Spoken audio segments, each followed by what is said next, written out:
সর্বশেষ যে লোকটা জান্নাতে যাবে তাকে আল্লাহ তাআলা জাহান্নামের আগুনে পোড়াতে পোড়াতে ছাই বানিয়ে ফেলবে। আল্লাহ বলবেন, জিব্রাইল যাও একটু দেখো, একটা মাত্র সেজদা দিয়েছে আমাকে, এরকম কাউরে পাওয়া যায় কিনা। বাটি চালান দিয়ে দেখো পাওয়া যায় কিনা।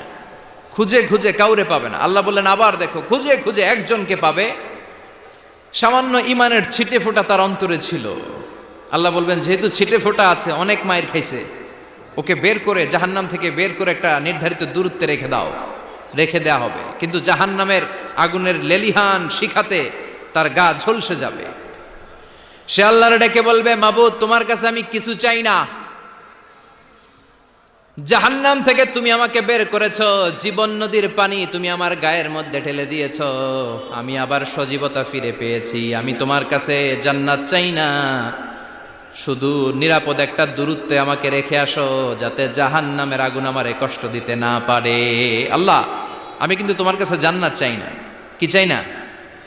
জান্নাত চাই না, কিন্তু জাহান্নামের আগুন আমারে কষ্ট দিচ্ছে, এতটা দূরত্বে রাখো যাতে জাহান্নামের আগুন আমার গায়ে না লাগে। আল্লাহ বললেন ওকে রাখবো, কিন্তু আমার সাথে একটা কন্ট্রাক্টে যেতে হবে, যে এটা তোমাকে দিলে তুমি আর নতুন করে কিছু চাবা না। সে বলবে আমি রাজি, কন্ট্রাক্ট হয়ে যাবে।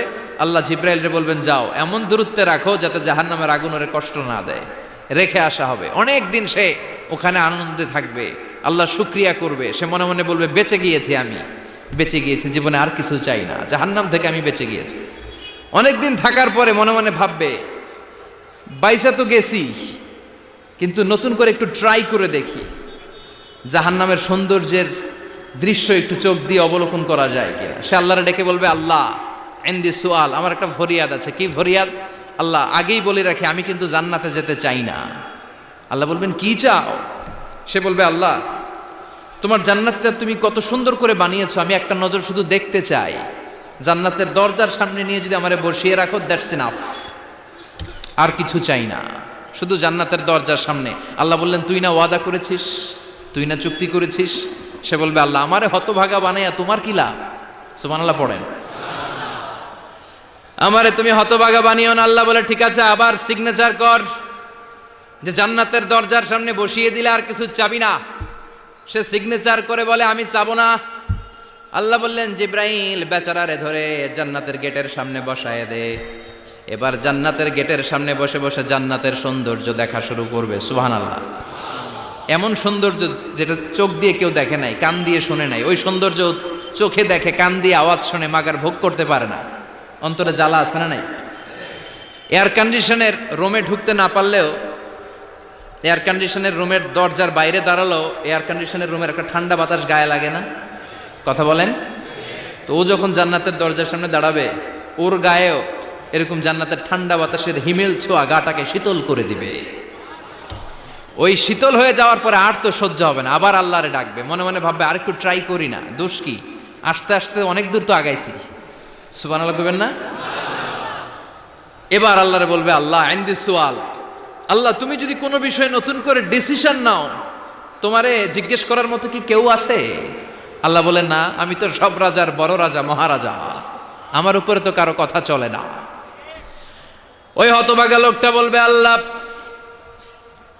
এত সুন্দর জান্নাত তুমি বানালা, চোখ দিয়ে সৌন্দর্য দেখি, কান দিয়ে আওয়াজগুলো শুনি, হুর আর গেলমান হেঁটে বেড়ায়, এত সুন্দর জান্নাত চোখ দিয়ে দেখি, ঢুকতে পারি না, আমারে কষ্ট দিয়ে তোমার কি লাভ? ও আল্লাহ আমারে তুমি মাফ করে দাও, জান্নাতের চিপার মধ্যে এক কর্নারে তুমি একটু আমারে জায়গা করে দাও।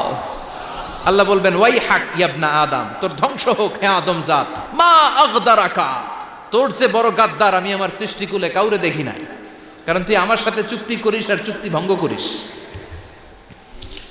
আল্লাহর রহমতের দরিয়ায় তখন জোশ খেলে যাবে, ওর আকুতি মিনতি চাহনি আল্লাহর রহমতের দরিয়ার মধ্যে জোশ লাগিয়ে দিবে।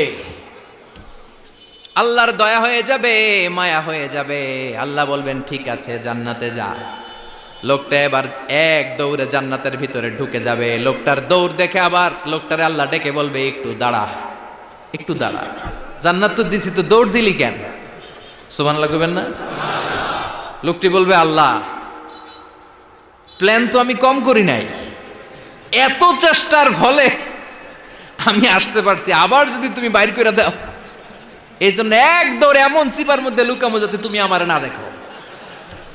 আবার আল্লাহর রহমতের দরিয়ায় জোশ খেলে যাবে, আল্লাহ কাছে ডাকবে, কাছে আয়, ও গোলাম তোর কি মনে চায় আমারে বল, আজকে তুই চাইতে থাক, আমি দিতে দিতে তোর মনের সব আশা পূরণ করে দেব। লোকটা খুশি হয়ে বলবে, আল্লাহ আমারে এটা দাও, বাড়ি দাও, গাড়ি দাও, নারী দাও, এটা দাও, ওটা দাও, একের পর এক চাইতে থাকবে, আল্লাহ সব তারে দিতে থাকবে। চাইতে চাইতে লোকটার সব চাওয়া যখন শেষ, সে বলবে, আল্লাহ আর আমার চাওয়ার কিছু নাই। আল্লাহ বলেন, নো, এত তাড়াতাড়ি যে তুমি খেলা শেষ করতে পারবা না মনু, আমার সাথে তোমার এই খেলা আরো লম্বা সময় চলতে হবে, তোমার অনেক কিছু চাইতে হবে। তুই আজকে চাইতে চাইতে তোর সব চাও আমার কাছে বলবি, আর আমি দিতে দিতে তোর জীবন ধন্য করে দেব। সে আবার চাইতে শুরু করবে, আল্লাহ এটা দাও, ওটা দাও, ওটা দাও, আল্লাহ দিতে দিতে সব দিবে। এরপরে বলবে, আল্লাহ মাফও চাই, দোয়াও চাই, আর চাওয়ার কিছু নাই। আল্লাহ বলবেন, তাই ঠিক আছে, তোরে আমি জান্নাতে ঢুকাই দিলাম, তবে মনে রাখিস তোর জান্নাতটা হবে সবচেয়ে ছোট জান্নাত, আর তোর জান্নাতটা হবে এই পৃথিবীর 10 গুণ। চিল্লায় এখন সুবহানাল্লাহ। বুখারীর বর্ণনা, আখিরু মান দাখালাল জান্নাহ, যে লোকটা সর্বশেষ অনেক মাইর খাইয়া রিমান্ডে থাকার পরে জান্নাতে ঢুকবে, তার জান্নাতটা যদি পৃথিবীর 10 গুণ হয়, তাহলে আমাদের সবাইরে ফেরদাউসে ঢুকাতে আল্লাহর কোনো সমস্যা আছে? চিল্লায় বলেন, সমস্যা আছে? এজন্য আমরা আল্লাহর কাছে কোন জান্নাত চাই?